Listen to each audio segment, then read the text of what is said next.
Class 8 chapter 3 glimpses of the past. Glimpses of the past का मतलब समझो पहले क्या होता है। Glimpses means a short summary of the past. Past means जो बीता हुआ होता है उसको हम पास्ट कहते हैं। और ग्लिम्सेस हम कह सकते हैं कि जैसे बोलते हैं एक झलक, एक छोटा सा पार्ट हम इस चैप्टर में पढ़ेंगे but in the form of picturised form. मतलब इन पिक्चर्स के थ्रू हम समझेंगे कि हमारे इंडिया में कैसे कैसे ब्रिटिशर्स ने रूल किया था। 1857 की बात है, जो फर्स्ट वॉर हुआ था हमारे इंडिपेंडेंस के टाइम पर।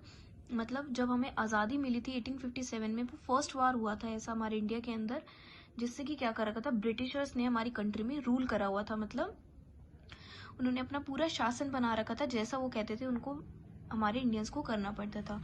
तो ये कुछ पैराग्राफ्स के फॉर्म में आपको समझा रखा है ये चैप्टर। तो हम स्टार्ट करते हैं ये chapter. The martyrs. Martyrs means होता है शहीद। इस टाइम पर कौन शहीद हुआ था? एक फंक्शन हो रहा था दिल्ली में, ये थोड़ा सा सीन क्रिएट किया हुआ है इस टाइप में कि किस तरीके से क्या क्या हो रहा था। तो मैं आपको इस चैप्टर की थोड़ी सी ब्रीफ समरी बता रही हूँ सो दैट आपको ये क्लियर हो जाए कि ये चैप्टर हमें क्या सिखाता है। और हिस्ट्री के बारे में है तो आपको ये कुछ डेट्स हैं, कुछ नेम्स हैं, वो आपको लर्न करनी पड़ेंगी so that the chapter will more clear, जिससे कि आपको चैप्टर और अच्छे से क्लियर हो जाएगा। कुछ ईयर्स दे रखे हैं जो आपको ये भी लर्न करने पड़ेंगे कि फर्स्ट वॉर ऑफ इंडिपेंडेंस हमारे कंट्री में कब हुआ था, किसके साथ हुआ था। तो कुछ चीज़ें हैं। मार्टियार्ड मीन्स अभी मैंने बताया कि शहीद होना। तो एक टीपू सुल्तान नाम का जो बंदा था वो क्या हुआ था, अपनी कंट्री को सर्व करने के लिए, मतलब to serve for his country, अपनी कंट्री को देने के लिए वो क्या हुआ था, शहीद हुए थे। उन्होंने अपनी ब्रिटिशर से उन्होंने लड़ाई करी थी, फाइट करी थी। एट दैट टाइम वो मर चुके थे और उनकी डेथ हो गई थी। तो उसको जिसको हम बोलते हैं कि उन्होंने अपनी कंट्री के लिए बलिदान दिया था, हम बोल सकते हैं। तो इस चैप्टर में आप इसी के बारे में पढ़ोगे और बहुत सारे लोग थे जिन्होंने क्या क्या किया था, हमारे इंडियंस कैसे सरवाइव कर रहे थे उस टाइम पर, ये चीज आप पढ़ोगे। सेकेंड पैराग्राफ हमें क्या कहता है, the companies conquest. Company conquest का मतलब होता है, कॉन्क्वेस्ट मीन्स होता है कि लड़ाई झगड़े के टाइम पर कोई भी चीज ऐसी जीतना, but at the time of war. With its superior weapon, the British East Indian Company was extended its power in 18th century India। मतलब 18th century India की बात है, 18th centuries की बात हो रही है। अब तो कौन सा ईयर चल रहा है, 2000 चल रहा है। तो ये 18th टाइम की बात हो रही है, 1718 की बात हो रही है, 18th सेंचुरी की बात हो रही है। अब तो 21st सेंचुरी चल रही है आपकी। तो उस टाइम की बात है, जितनी भी हमारी कंपनीज थी वहां पर क्या हुआ था, ब्रिटिशर्स ने रूल कर रखा था, कब्जा कर रखा था। और जो हमारी कंट्री की जो फाइनेंशियल पोजीशन थी, और हम कह सकते हैं कि हमारी कंपनी में जो बहुत, हमारे इंडिया में जैसी भी कंडीशन थी वो वेरी पुअर थी, जिसका ब्रिटिशर्स ने फ़ायदा उठाया था और उन्होंने हमारे कंट्री में क्या किया था, रूल किया था। तो बहुत आपस में बहुत लोगों की फाइट हुई थी, क्योंकि इंडियंस थे जो नहीं मानते थे कोई चीज़, तो वो शहीद हो जाते थे उस टाइम पर, और क्योंकि फाइट्स होती थी। लेकिन जो ब्रिटिशर्स थे वो क्या थे, बहुत ज़्यादा सेल्फिश थे, मतलब बहुत ज़्यादा सेल्फ वो थे कि अपने लिए वो क्या करते थे, मतलब ही सेल्फिश के जैसे हम बोल सकते हैं कि वो ज़्यादा मतलब ही थे, कि उनको बस अपने से मतलब था, अपने फ़ायदे से मतलब था, कि उनका कोई भी बिजनेस अगर रन कर रहे हैं उसमें क्या उनका प्रॉफिट हो सकता है, मतलब सिर्फ अपना फ़ायदा सोचते थे वो, इंडियंस का कोई भी फ़ायदा नहीं सोचते थे। तो तभी हमारे इंडियन में उन्होंने रूल कर रखा था।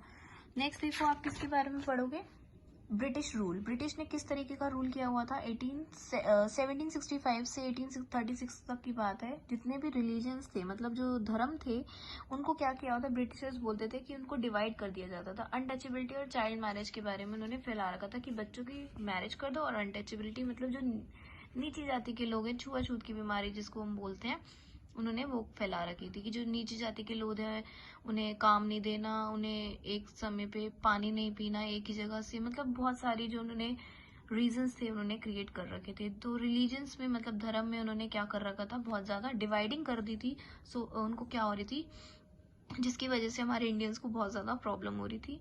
और उन्होंने, ब्रिटिशर्स ने हमारे फार्मर्स को, मतलब जो हमारे जितने भी एग्रीकल्चर्स लैंड हो गया, फार्मर्स हो गए, किसान हो गए, उनको भी बहुत सारा नुकसान पहुंचाया था।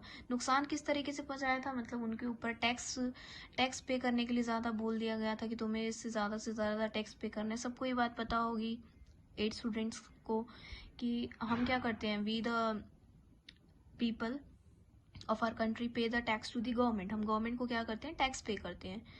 तो उसी टाइम पर ब्रिटिशर्स ने क्या कर रखा था, कंट्री में रूल कर रखा था, तो वो अपने रूल्स चलाते थे उसी के अकॉर्डिंग कि हमने किस तरीके से हमें कंट्री में रूल करना है, जिसके की वजह से क्या हो रहा था, फार्मर्स को बहुत ज़्यादा नुकसान हो रहा था, वो अपनी फसल नहीं उगा पा रहे थे क्योंकि उनको कोई भी सामान खरीदना पड़ता था वो महंगा पड़ता था। तो ब्रिटिशर्स ने क्या कर रखा था, रूल कर रखा था। फिर देखो राजा राम मोहन रॉय 1772 से 1833 में उन्होंने क्या किया था, a learned man from Bengal understood what was wrong with the country. अब ये बंगाल का बंदा था जिसने क्या सोचा था कि हमारी कंट्री में जो क्या हो रहा है बहुत ज़्यादा गलत हो रहा है, उसने समझी थी इस चीज़ को और ही try to reform the society. अब उसने सोचा था कि मैं अपनी सोसाइटी को वापस बनाना चाहता हूँ। उसने लोगों को समझाने की कोशिश करी कि जितना भी रिलीजन्स है, जितने भी धर्म है, वो क्या है, वो सेम है। बट जो ब्रिटिशर्स थे वो ऑन दी अदर हैंड वो हमेशा क्या करते थे, हमारी कंट्री में अपोजिट रहते थे, क्योंकि वो खिलाफ करते थे हमारे इंडियंस को, ताकि वो क्या कर सकें, रूल कर सकें। तो राजा राम मोहन ने डिसाइड किया कि वो कहाँ जाएंगे, इंग्लैंड जाएंगे। और वो इंग्लैंड गए और वहाँ पे उन्होंने अपनी सारी ड्यूटी जो थी वो उसको निभाई। और उन्होंने क्या किया, he started the newspaper but the suspicious British stopped them in 1823। 1823 की बात है, कुछ ऐसे ब्रिटिशर्स थे, उन्होंने न्यूज़पेपर भी भेजना बंद कर दिया ताकि लोगों को पता ना लग सके कि देश दुनिया में क्या चल रहा है और क्या नहीं चल रहा। फिर देखो क्या हुआ, ऑपरेशन 1965 टू 1835 की बात है, एक रेजोल्यूशन था वो पास हुआ था। ये पास हुआ था कि जितने भी इंडियंस हैं, अगर उनको इन केस जेल हो जाती है, ना तो वो कोई कोर्ट जा सकते हैं, ना कोई कचहरी जा सकते हैं, मतलब they directly have to jail without any trial in the court. मतलब कि बिना किसी कोर्ट के ट्रायल, बिना किसी एडवोकेट को लिए, बिना अपॉइंट करे, बिना उनको क्या मिल जाएगी, सजा हो जाएगी, जेल हो जाएगी। क्यों? ताकि ब्रिटिश अपना क्या कर सके, बिजनेस को एक्सपैंड कर सके, अपना प्रॉफिट ज़्यादा से ज़्यादा कमा सके, मुनाफा कर सके। क्योंकि इंडिया में क्या होती थी, कॉटन की जो क्रॉप की होती थी, कॉटन जो थी वो बहुत ज़्यादा ग्रो होती थी, जिसकी वजह से वो इंडियंस थे हमारा क्या उठाते थे, इंडियंस का फ़ायदा उठाते थे। कौन? ब्रिटिशर्स। नेक्स्ट देखो क्या हुआ, डिससैटिस्फैक्शन मीन्स असंतुष्टि। 1835 टू 1556 की बात है, 1835 टू 1856 की बात है। हमारे इंडिया में क्या मानी जाती थी, लैंग्वेज जो थी वो मानी जाती थी Sanskrit. Sanskrit is the main language of our country at that time. लेकिन एक लॉर्ड मुकाय नाम का बंदा था जिसने क्या इंट्रोड्यूस किया था कि इंडिया में भी कौन सी लैंग्वेज पढ़ाई जाएगी, ब्रिटिशर्स की लैंग्वेज, मतलब इंग्लिश लैंग्वेज क्या पढ़ाई जाएगी इंडिया में। तो सबने प्रपोजल एग्री किया, उन्होंने मान लिया इस चीज़ को। लेकिन उन्होंने भी अपने फ़ायदे के लिए देखा, इंडियंस ने भी, कि ताकि हम क्या कर सके, अपनी आर्मी को ज़्यादा से ज़्यादा एजुकेट कर सकें, हमारा पार्लियामेंट जो है वो अच्छे से बन सके।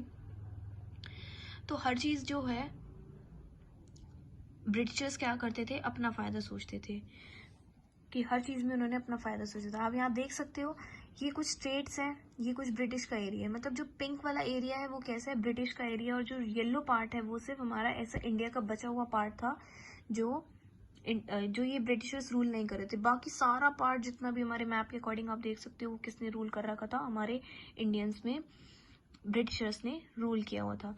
बट एट दैट टाइम उनको कुछ थोड़ी बहुत अपना फ़ायदा सोचने के लिए भी they care little about the needs of the Indians.